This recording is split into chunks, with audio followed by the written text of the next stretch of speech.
नमस्कार साथियों, स्वागत है आपका बैंकर साथी चैनल में। साथियों, इस वीडियो में डिस्कस करेंगे जेआईबी के पेपर 2 की यूनिट 11 जिसका नाम है कैपिटल एंड रेवेन्यू एक्सपेंडिचर। तो कैपिटल एक्सपेंडिचर क्या है, रेवेन्यू एक्सपेंडिचर क्या है, इस वीडियो में डिटेल में डिस्कस करेंगे। एक्सपेंडिचर की अगर बात करें साथियों, एक्सपेंडिचर का मतलब है किसी चीज़ पर स्पेंड करना, कुछ खर्चा करना। दो तरह के एक्सपेंडिचर होते हैं जो नॉर्मली जो बिज़नेस के केस में होते हैं। जो कैपिटल एक्सपेंडिचर होता है और रेवेन्यू एक्सपेंडिचर होता है। अब ये कई सारे फैक्टर्स पे डिपेंड करता है कि कौन सा जो एक्सपेंडिचर है वो कैपिटल होगा, कौन सा रेवेन्यू होगा। जनरली तीन फैक्टर्स हम कंसिडर करते हैं जब ये डिसाइड करना हो कि किसी को कैपिटल में रखना है या रेवेन्यू एक्सपेंडिचर में रखना है। तो नेचर ऑफ एक्सपेंस कैसा है, उसका इफ़ेक्ट क्या है, उसका रेवेन्यू अर्निंग कैपेसिटी पे उस एक्सपेंडिचर का, साथ ही बेनिफिट उस एक्सपेंडिचर से किस समय मिल रहे हैं, कितने टाइम पीरियड में मिलेंगे। तो इन सब के ऊपर बेस करके और डिसीजन लिया जाता है कि कोई पर्टिकुलर जो एक्सपेंडिचर है वो कैपिटल है एक्सपेंडिचर है या रेवेन्यू एक्सपेंडिचर है। तो पहला अगर फैक्टर हम देखें, नेचर ऑफ द एक्सपेंस किस तरह का है, तो ये कॉमन तरीका है जिससे हम डिसाइड करते हैं कि कोई एक्सपेंडिचर कैपिटल या रेवेन्यू कैटेगरी में आएगा। कई एक्सपेंस हैं जो रियकरिंग होते हैं। रियकरिंग जो है जो बार बार जो होते हैं, यानी कि बिज़नेस जो ट्रांजैक्शंस हैं, नॉर्मल कोर्स ऑफ बिज़नेस में उस तरह के ट्रांजैक्शंस कई बार होते हैं, फ्रीक्वेंसी उनकी ज़्यादा होती है।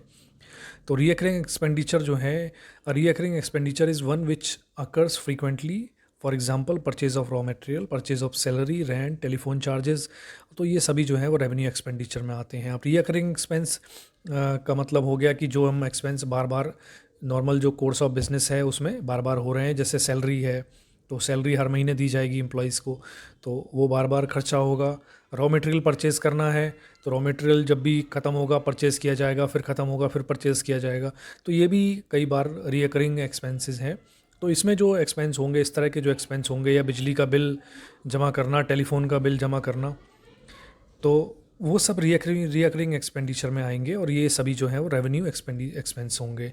नॉन रियकरिंग एक्सपेंडिचर कौन से होंगे? जो कि कैपिटल इन नेचर होते हैं। Unless materially concept emphasizes the importance of recognizing it as a revenue expenditure. कोई नॉन रियकरिंग एक्सपेंस जो होगा वो हमेशा क्या होगा, कैपिटल में आएगा, कैपिटल एक्सपेंडिचर में आएगा। अनलेस कि अगर जो मटेरियलिटी कॉन्सेप्ट है, जो अकाउंटिंग का मटेरियलिटी कॉन्सेप्ट है, वो इस चीज़ पर एम्फेसाइज ना करे कि उसको रिकग्नाइज़ किया जाए रेवेन्यू एक्सपेंडिचर की तरह।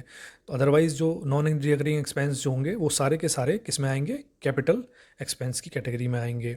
और ये इस तरह के जो कैपिटल एक्सपेंडिचर जो हो सकते हैं, जैसे कि कोई कार परचेज़ की गई है बिज़नेस यूज़ के लिए, और या फिर प्लांट एंड मशीनरी ली गई है, या बिल्डिंग कोई ख़रीदी गई है या बनाई गई है, तो वहाँ पर जो एक्सपेंडिचर जिन सब चीज़ों में जो होगा वो सभी क्या होगा, वो कैपिटल एक्सपेंडिचर की कैटेगरी में आएगा।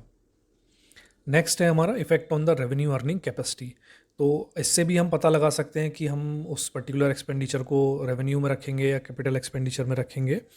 जो भी एक्सपेंस ऐसे होंगे जो जनरेट इनकम या रेवेन्यू उसी ईयर में जनरेट करने में हेल्प करेंगे, वो जनरली जो है वो रेवेन्यू एक्सपेंडिचर में आएंगे। जैसे कि कोई ऐसा खर्चा किया गया है, रॉ मटेरियल परचेज़ किया गया है, तो उसमें जो खर्चा किया गया है, लेकिन उस रॉ मटेरियल से क्या है, जो रेवेन्यू इनकम जो जनरेट होगी उन खर्चों से वो तुरंत होगी, यानी कि करंट जो अकाउंटिंग पीरियड है उसी पीरियड में ये जनरेट होगी। ऐसे ही दूसरी तरफ जो कुछ एक्सपेंडिचर ऐसे करेंगे जिनका जो रेवेन्यू जनरेशन होगी उनकी वजह से जो इनकम जो बेनिफिट प्राप्त होगा, बेनिफिट जो मिलेगा वो कई सालों तक मिलता रहेगा, लॉन्ग पीरियड के लिए होगा।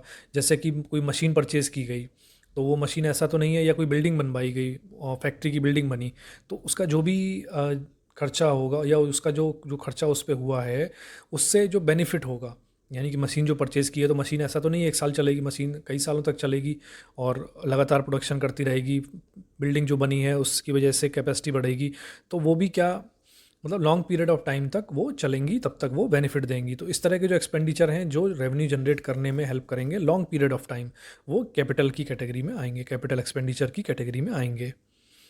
तीसरे हमारी जो कैटेगरी है जिसके हिसाब से हम, जो क्राइटेरिया है जिसके हिसाब से हम डिवाइड करते हैं, इनको क्लासीफाई करते हैं, वो है बेनिफिट फ्रॉम एक्सपेंडिचर कैपिटल। तो एक्सपेंडिचर जो भी किया गया है शॉर्ट ड्यूरेशन में, तो उसको हम रेवेन्यू एक्सपेंडिचर कहते हैं। जो भी बेनिफिट हैं वो लॉन्ग ड्यूरेशन में आएंगे तो फिर वो कैपिटल एक्सपेंडिचर में। इसके बारे में, यानी कि सेकंड वाला जो है वो भी इससे मिलता जुलता ही था। तो चीज़ें वही हैं, बस कहने का तरीका थोड़ा सा चेंज हो जाता है। यानी कि ऐसे एक्सपेंडिचर जो जिनका बेनिफिट हमें लॉन्ग टर्म में मिलता रहेगा वो कैपिटल की कैटेगरी में, जो अभी के लिए किए गए हैं शॉर्ट टर्म में उनका बेनिफिट मिलेगा वो रेवेन्यू एक्सपेंडिचर में आएंगे। अब इनको अगर हेड ऑन कंपैरिजन करें हम इनका टेबल बना के, तो रेवेन्यू और कैपिटल एक्सपेंडिचर में किस तरह से हम किन किन पॉइंट पे कंपैरिजन कर सकते हैं, क्या डिफरेंसेस हैं, डिफरेंसेस इनमें देख लेते हैं। तो कैपिटल एक्सपेंडिचर की बात करें तो जो भी अमाउंट स्पेंड किया जाता है जनरली जो है लार्ज अमाउंट स्पेंड किया जाता है। जैसे कि बिल्डिंग बनवानी हो तो आपको फैक्ट्री बिल्डिंग बनेगी तो काफ़ी ज़्यादा अमाउंट स्पेंड किया जाएगा, या फिर कोई मशीन परचेज़ की जाएगी तो भी मशीन्स महंगी आएंगी तो फिर ज़्यादा अमाउंट देना पड़ेगा। जबकि रेवेन्यू एक्सपेंडिचर होता है वो रिलेटिवली कम अमाउंट का होता है। जैसे कि रॉ मटेरियल मान लीजिए, तो रॉ मटेरियल तो उतना ही खरीदेंगे जितना आप कंज्यूम करेंगे, तो थोड़ा ही खरीदेंगे। या फिर जो इलेक्ट्रिसिटी बिल अगर देना है, टेलीफोन का बिल देना है, तो वो सभी जो है मंथली एक्सपेंसेस हैं तो वो एक लिमिटेड अमाउंट के होंगे, और रिलेटिवली जो कैपिटल एक्सपेंडिचर है उसके कंपैरिजन में ये छोटे होंगे। ऐसे ही दूसरा क्या है, दूसरे अगर डिफरेंस हम देखें, the purpose is to improve और इन्हेंस बिजनेस और प्रोडक्टिव और अर्निंग कैपेसिटी।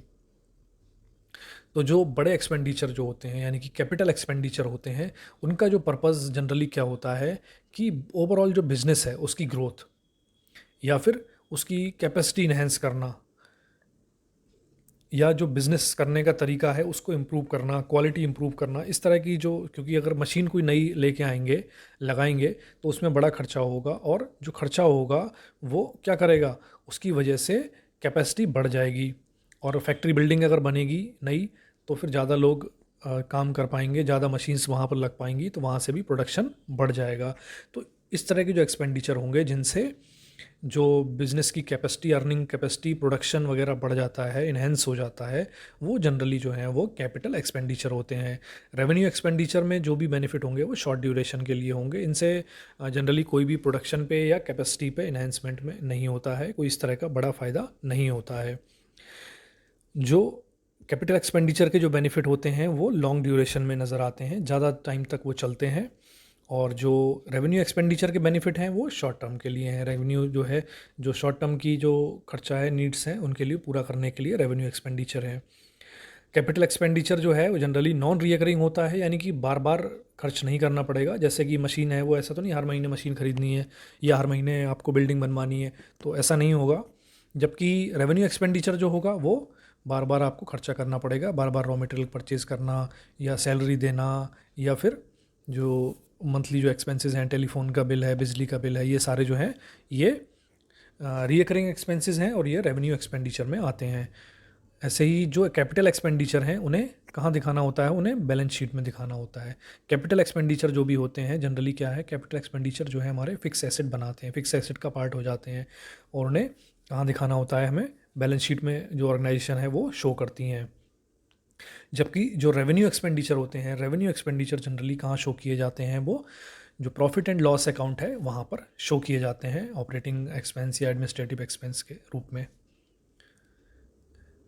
नेक्स्ट है हमारा रिसिप्ट। अब ये तो एक्सपेंडिचर की बात की, दूसरा होता है रिसिप्ट। रिसिप्ट में भी दो तरह की हो सकती हैं, कैपिटल रिसिप्ट और रेवेन्यू रिसिप्ट। तो कैपिटल रिसिप्ट कौन सी होती हैं, जैसे कि कैपिटल एक्सपेंडिचर हमने देखा था।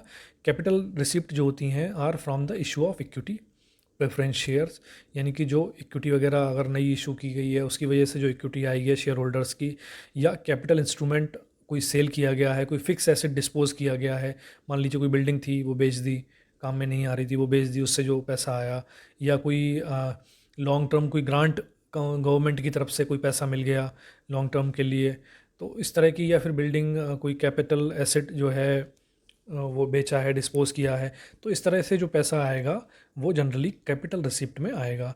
और कैपिटल रिसिप्ट जो है वो generally profit and loss account के थ्रू रूट नहीं होती हैं, not rooted through profit and loss account.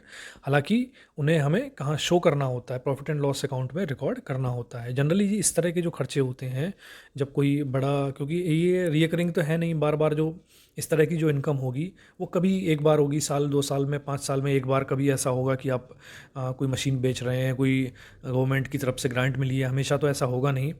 तो जब ऐसा कभी होता है तो उसको प्रॉफिट एंड लॉस डायरेक्टली जो है उसमें रूट नहीं किया जाता है प्रॉफिट एंड लॉस अकाउंट के थ्रू, क्योंकि उसकी वजह से प्रॉफिट एंड लॉस पूरी तरह से मिसमैच हो जाएगा, क्योंकि ऐसा कोई बड़ा अमाउंट अगर उसमें आ जाएगा तो लेकिन उसको शो भी करना होता है, तो उसको शो करते हैं जनरली जो स्पेशल एक्स्ट्रा ऑर्डिनरी जो इनकम है उसमें, या तो शो कर देते हैं, या एक्स्ट्रा इस तरह के जो एक्सपेंस अगर कभी हो जाते हैं तो एक्स्ट्रा ऑर्डिनरी एक्सपेंस में शो कर देते हैं। तो इस तरह से करके इनको शो किया जाता है प्रॉफिट एंड लॉस में, बट जनरली इनको रूट नहीं किया जाता है प्रॉफिट एंड लॉस अकाउंट के थ्रू।